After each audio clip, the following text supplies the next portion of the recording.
वडिलांना मृत्यूपत्र करायचे आहे। एकूण 2.5 एकर शेती आहे। जमीन ही वडिलार्जित आहे। जमीन सध्या वडिलांच्या नावे आहे। एक बहीण सुद्धा आहे जिथे लग्न 2007 साली झाले आहे। तर त्यांचे वाटप त्यांनी कसे करता येईल। नमस्कार, मी आपला वकील मित्र विशाल गावडे। चला तर मग कायद्याचं म्हणजे तुमच्या फायद्याचं बोलूया।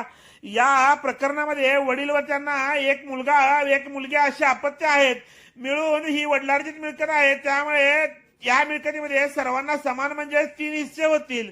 जर वडिलांना मृत्यूपत्र करावायचे असल्यास वडील हे त्यांच्या 3ऱ्या विषयाचे मृत्यूपत्र करू शकतात, किंवा जर सर्वांच्या मिळकत मृत्यूपत्र केली व मुलांनी दिलेली तर मृत्यूपत्र बहिणीवर बंधनकारक होऊ शकत नाही, कारण बहिणीच्या त्यामध्ये 3रा हिस्सा आहे।